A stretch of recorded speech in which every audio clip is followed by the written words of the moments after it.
देश बचत उत्सव मना रहा है। नागरिकों को इस बात की बधाई कि महामना मोदी जी के अमृत काल में भारतवर्ष का मध्यम वर्ग, निम्न वर्ग बचत उत्सव मना रहा है, वो भी 11वें साल में आकर के। ये एक तरह का व्यंग हो सकता है बुद्धिजीवियों के लिए, यूट्यूबर के लिए। अभी हाल ही में पता चला कि टीवी न्यूज़ पर गोदी मीडिया मोदी का माहौल बनाता है। चाहे मोदी जीएसटी लगाए तो देश हित में, और जीएसटी काटे तो देश हित में, और बचत उत्सव मनाए, इस पर बाजा बजाते हैं। क्या देश के नागरिक समझ पा रहे हैं कि मोदी जी जो कहते हैं वो कहना कुछ, करते कुछ है। मोदी मन मौजी है, मन की बात करते हैं रेडियो पर, और जब से आप प्रधानमंत्री बने तब से आप रेडियो पर जाते हैं। आखिर रेडियो क्यों चुना? जब इतना सारा मीडिया था, इतने सारे चैनल थे, उन चैनलों को जाकर आप इंटरव्यू दे सकते थे। लेकिन मनमोहन के बाद के प्रधानमंत्री मोदी मैं से आपको कितनी, और ऐसे आपकी कितनी मोहब्बत हुई कि आप अदानी अंबानी का नाम लेने नहीं देते, अटल और अडवाणी का आप नाम लेते नहीं हैं। आखिर राज क्या है? इतने सारे राज जिन पर आप बात नहीं करते, लेकिन लोकतंत्र में बात होनी चाहिए। इसीलिए मैं दोबारा इस बात के लिए कि जब बचत उत्सव देश में मनाया जा रहा है, दिवाली आई हुई है, शायद दिवाली को देखते हुए बोनस दिया जाता सरकारी नौकरी पेशाओं को, तो मोदी जी को लगा कि सभी नागरिकों को बचत उत्सव का अवसर दिया जाए। क्या मोदी जी इतने उदार है, या मन मौजी मन की बात कर रहे हैं? मन पर रेडियो की बात करते करते ये बात कर दी। लेकिन कहते हैं कि पैरों पे कुल्हाड़ा मारा। व्यंग कर रहे हैं लोग, कह रहे हैं कि जब आपने 8 साल तक जीएसटी का बम्पर टेस्ट लगाया, गब्बर टेस्ट लगाया, और उसकी कटौती आप 11वें साल में कर रहे हैं, ये देश की जनता के साथ बहुत बड़ा मजाक नहीं है? लेकिन किससे कह रहे हैं? ये बात तो मोदी जी तक पहुंचती नहीं। यहाँ तक सवाल उठ रहा है कि मोदी जी के वो सलाहकार कौन है जिन्होंने सलाह दी है? वो भी लगता है मोदी जी की लुटिया डुबाने के पीछे पड़े। आप या तो अतीत में होते हैं या भविष्य में होते हैं। जब अतीत में जाते हैं तो नेहरू तक बात करते हैं, इंदिरा तक ही नहीं ठहरते, और ये तुलना करते हैं कि नेहरू और इंदिरा भी मेरे बराबर के नहीं हैं। ये आपको बार बार क्यों कहना पड़ता है? आप हैं, वो हैं। उन्होंने जो जो काम किए, पंचवर्षीय योजना लगाई, हर वर्ष पंचवर्षीय योजना के हिसाब होते थे। आप 11 साल में आकर के जीएसटी पहले लगाते हैं फिर हटाते हैं।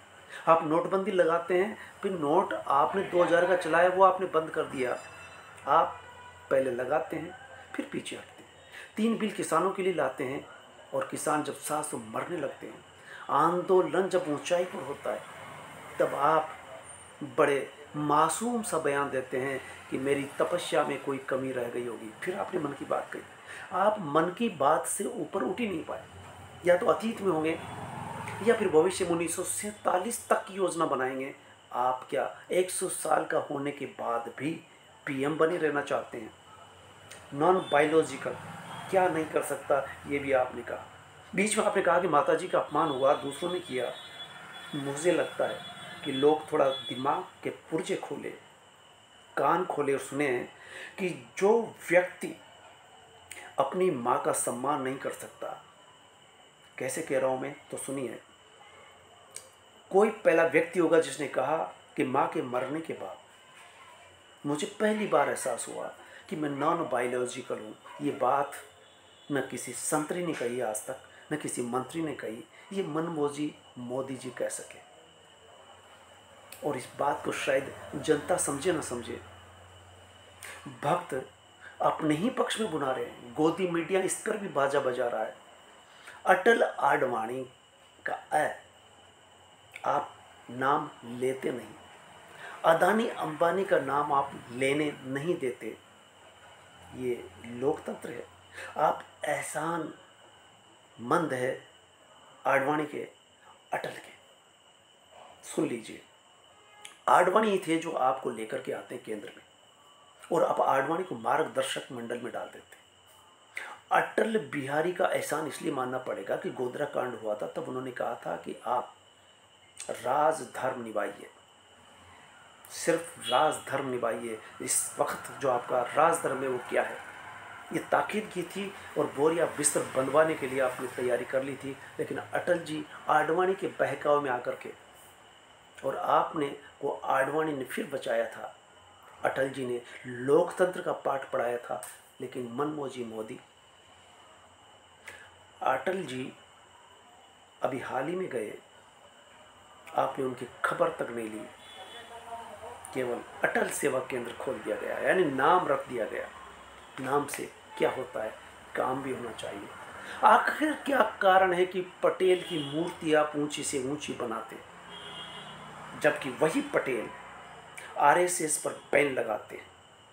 आप भूल जाते हैं, नज़रअंदाज करते हैं। आप आरएसएस में रहे, आरएसएस के कैडर से आप मुख्यमंत्री बने, प्रधानमंत्री बने, और आरएसएस को भूल जाते हैं।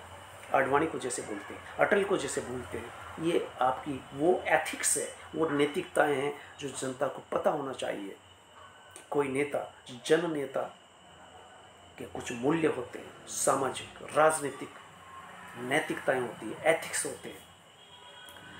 नैतिकता इस तरह की है, मुद्दों पर आप बात करते नहीं। चुनाव प्रचार करेंगे तो मुद्दे दूर दूर तक नहीं होंगे, वो भैंस खोल ले जाएंगे।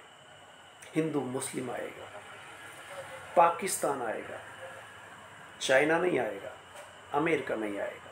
और ट्रंप जब सीज फायर कर देते हैं सिंदूर ऑपरेशन का, तो ट्रंप जब बार बार नाम लेते हैं तो भी आपके मुंह से न ट्रंप निकलता है विरोध में।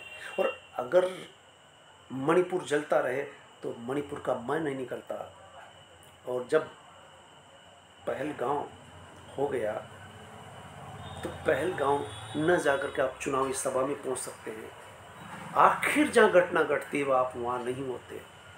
पंजाब से लेकर के जम्मू कश्मीर, हिमाचल प्रदेश, कुछ इलाकों में सड़कें बह गई, खेतों में पानी भरा हुआ है, डैम टूटने की कगार पर, आप कहीं नहीं।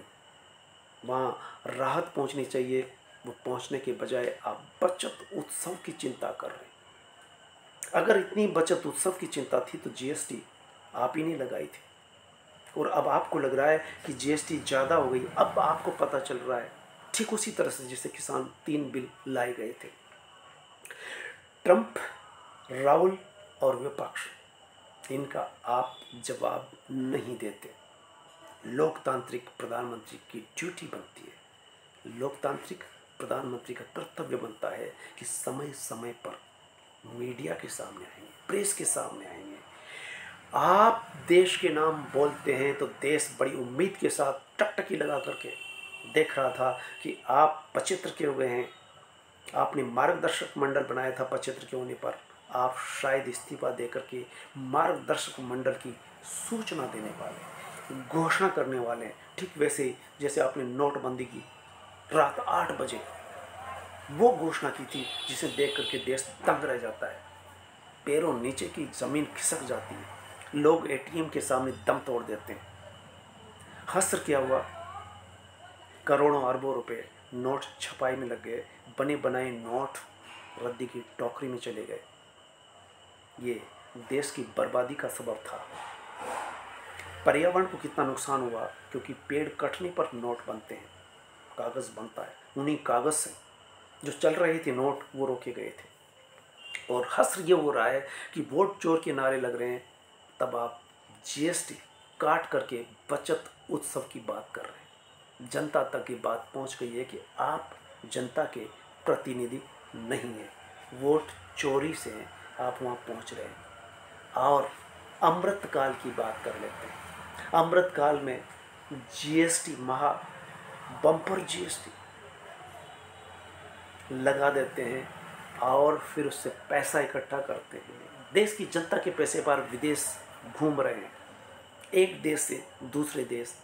और जब चुनावी भाषण होता है, किसी प्रदेश में चुनाव होता है तो आप उस प्रदेश में होते हैं, चुनाव निमटते आप दूसरे देश में होते हैं। और जब जरूरत पड़ी देशों की, तब किसी भी देश ने आकर के आपके बगल में खड़ा होना मुनासिब नहीं समझा। ये है मनमोजी हमारे मोदी जी। रेडियो